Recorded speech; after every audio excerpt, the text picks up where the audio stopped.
हाय दोस्तों, मैं सतीश राय। Best class बारे में आपका स्वागत है। दोस्तों, जैसे पिछले वीडियो में हमने चैप्टर पे बेसिक जो भी नॉलेज था, डिफिनीशन था, हमने उसके बारे में अध्ययन किया था। ठीक है। अब इस चैप्टर में हम क्या करेंगे, जो आपके सिलेबस से टॉपिक रिलेटेड जो भी थ्योरम है, प्रश्न, उसको हम पढ़ेंगे। तो आपके चैप्टर में सबसे पहला थ्योरम है, देखिए दोस्तों,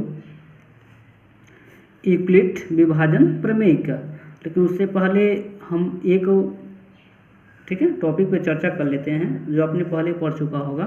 वो होता है भाग विधि से मौसा निकालना। ठीक है। मान लीजिए कोई दो सिंपल दिया है संख्या, मान लीजिए आपका 35 दिया है और आपका दिया है मान लीजिए 75। वेरी सिंपल, मतलब बहुत ईजी हम दो संख्या लिए हैं, जिसमें आप डिफाइन कर सकते हैं दोस्तों कौन बड़ा है कौन छोटा है। तो आप देख रहे हैं क्या है, 75 बड़ा है और 35 छोटा है। ठीक है। तो आप हमेशा जानते हैं कि 35 से यानी कि छोटे वाले से बड़े वाले में भाग होता है। ठीक है। आप भाग करेंगे कितने बार में जाएगा, 2 बार में। ठीक है। 2 5 10, 2 3 6 1 7।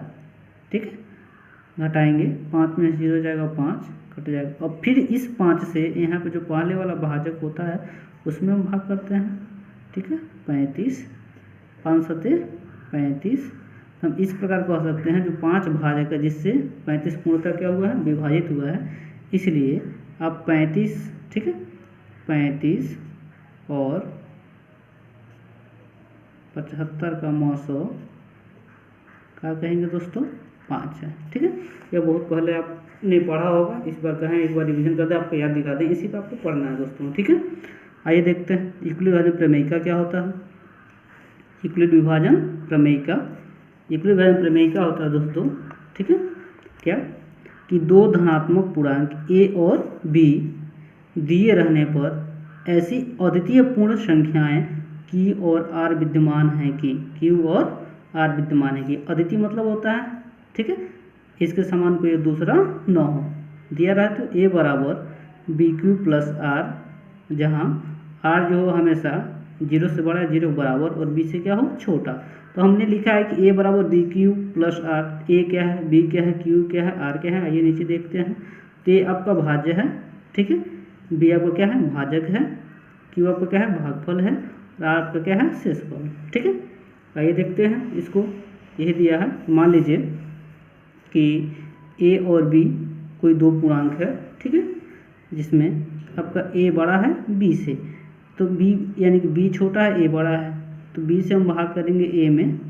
ठीक है। तो मान लीजिए भाग कितने बार में भाग जाता है, q बार में भाग जाता है, और इसका शेषफल कितना बचता है, r। तो चूंकि दोस्तों आप जानते हैं जिससे, ठीक है, हम भाग देते हैं वो आपका क्या होता है, भाजक। जिसमें हम भाग करते हैं उसे बोलते हैं भाज्य।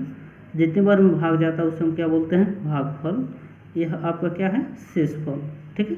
तो दोस्तों आप बहुत पहले पढ़ चुके होंगे प्राइमरी में, जूनियर में, कि भाज्य बराबर होता है क्या, भाजक गुणे भागफल प्लस शेषफल। यही आपका यूक्लिड विभाजन प्रमेय का है। तो इसी पे हम इसको रख सकते हैं। देखिए दोस्तों, आपका भाज्य कितना है, a है, ठीक है, भाजक कितना है आपका, b है, भागफल कितना है, क्यूब है, प्लस शेषफल कितना है, r है। यही है a बराबर b q plus r, Euclid विभाजन प्रमेय का। यहाँ पे भी दिखाया है दोस्तों, देखेंगे भाज्य बराबर भाज्य गुणा भागफल प्लस शेषफल। इसमें एक शब्द आया दोस्तों प्रमेय का। प्रमेय का क्या होता है, तो प्रमेय का एक सिद्ध किया हुआ कथन होता है, ठीक है, और इसे एक अन्य कथन को सिद्ध करने में प्रयोग करते हैं। ठीक है दोस्तों। इसके बाद आपका आता है यूक्लिड विभाजन एल्गोरिथम। एल्गोरिथम क्या होता है, देखेंगे।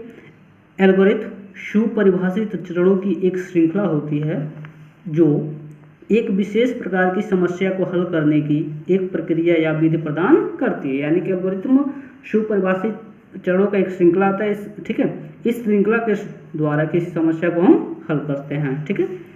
अब देखते हैं क्या होता है वो श्रृंखला, यूक्लिड विभाजन एल्गोरिथम। ठीक है। तो देखते हैं, वही अभी जस्ट हम यूक्लिड विभाजन प्रमेय का सॉल्व किए, वही ऐसे हम उसी को चरणबद्ध करेंगे। वही यूक्लिड विभाजन एल्गोरिथम होता है। मान लीजिए कोई C और D, कोई दो धनात्मक पूर्णांक है, जिसमें सी आपका बड़ा है, डी क्या है, छोटा है। मान लीजिए हम डी से सी में भाग करते हैं, भागफल क्या होता है आपका क्यू, और शेषफल कितना होता है आपका आर।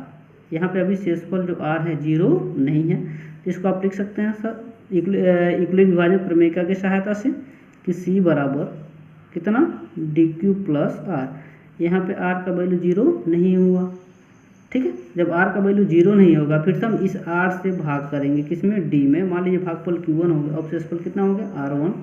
इसको आप लिख सकते हैं क्या कि D बराबर, ठीक है, भाजक पर D है, यहाँ पे भाजक R है, Q1 प्लस R1, ठीक है। यहाँ पे मान लीजिए R1 यानी को 0। यह प्रक्रिया तब तक चलती जाएगी जब तक R बराबर 0 न आ जाए। जब तक R यानी कि शेषफल आपका 0 नहीं आएगा तब तक यह प्रक्रिया चलती रहती है। इसे कहते हैं दोस्तों यूक्लिड विभाजन एल्गोरिथ्म, ठीक है, यूक्लिड विभाजन एल्गोरिथ्म। इसी को आपको प्रश्न क्या करना है, सॉल्व करना है, ठीक है। आइए दोस्तों यहाँ पर क्वेश्चन दिया, देखेंगे आप। क्वेश्चन दिया है दोस्तों कि निम्नलिखित संख्याओं का HCF ज्ञात करने के लिए यूक्लिड विभाजन एल्गोरिथ्म का प्रयोग कीजिए। इसमें 3 प्रश्न हैं, ठीक है। आइए हम आपको पहला प्रश्न बताते हैं। क्या करते हैं आपको, हम पहला प्रश्न बताते हैं। पहला प्रश्न है आपका क्या, 135 और 225। प्रश्न संख्या पहला है 135 और 225, ठीक है। तो यहाँ पे हम देखेंगे दोस्तों कि 135 छोटा है, 225 क्या है, बड़ा है। आइए जैसे पहले आपको भाग विधि मौसा बताएं उसे सॉल्व करते हैं। यानी 135 से 225 में आप भाग करेंगे, यानी कि एक बार में भाग जाएगा। 135 घटाएंगे 0, यहाँ पर कितना बचेगा दोस्तों, 90। फिर से इस 90 से हम भाग करेंगे किसमें, 135 में। यह प्रक्रिया तब तक चलती रहेगी जब तक कि हमारा शेषफल 0 न आ जाए। यहाँ पे 5 हो जाएगा, ठीक है। यहाँ पे कितना बचेगा दोस्तों, 4। अब इस 45 से भाग करेंगे कितने में, 90 में, तो 45 दूना 90। यहाँ पे आपका शेषफल 0 आ गया। प्रक्रिया यहीं पर रोक देंगे। आइए हम इसको कैसे लिखेंगे दोस्तों, पेपर में अगर पूछे तो लिखेंगे यहाँ पे कि यूक्लिड विभाजन प्रमेयिका से क्या आता है, ए बराबर बी क्यू प्लस आर, ठीक है। चूँकि ध्यान देंगे यहाँ पे ए क्या है आपका भाज्य है, बी क्या है भाजक, क्यू क्या है भागफल, आर क्या है शेषफल। आइए इसमें पहले चढ़ के देखते हैं। भाजक पर कितना है 225, भाजक पर कितना है दोस्तों 225, ठीक है। भाजक कितना है जिससे हम भाग कर रहे हैं 135, भागफल पर कितना जितना भाग गया है 1 प्लस शेषफल पहले चरण कितना हो गया 90। यहाँ पे आर का वैल्यू 0 नहीं आया। फिर से हम एक चरण दूसरा चरण भाग किए हैं, ठीक है। इसके लिए दूसरे चरण के लिए देखिए दोस्तों, ठीक है। 135 आपका भाज्य है, भाजक यानी कि 90 से भाग कर रहे हैं, उसमें भाजक 90 है, भागफल कितना है 1, एक बार भाग जा रहा है। शेषफल कितना बचा है 45। यहाँ पे भी आर का वैल्यू 0 नहीं आया। फिर से आगे सॉल्व करेंगे। तीसरे चरण के लिए देखते हैं। भाजक का कितना है 90, भाजक है 45, कितनी बार भाग गया 2 बार, प्लस शेषफल कितना आ गया 0, यानी कि यहाँ पे आर का वैल्यू क्या आ गया 0। दोस्तों हम आपको बताए थे कि यह प्रक्रिया तब तक चलेगी जब तक शेषफल 0 न आ जाए, यानी शेषफल हमारा 0 आ गया, ठीक है। तो यहाँ पर लिखेंगे यह प्रक्रिया यहीं समाप्त होती है, यहीं समाप्त होती है, क्योंकि शेषफल 0 प्राप्त हो गया, 0 प्राप्त हो गया है, ठीक है। यानी कि आपका भाजक यहाँ पे कितना है 45, जिसका भाजक कितना है 45 है। अतः हम कह सकते हैं जो आपका HCF होगा किसका 135 और 225 का कितना होगा दोस्तों 45। यहाँ पर क्या हो गया आंसर, ठीक है।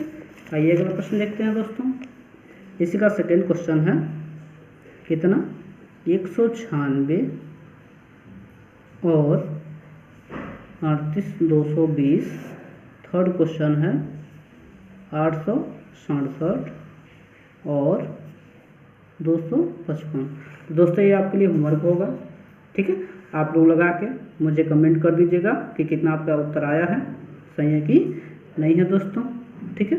और दोस्तों अगर वीडियो अच्छा लगा हो तो लाइक कमेंट शेयर जरूर करें। धन्यवाद।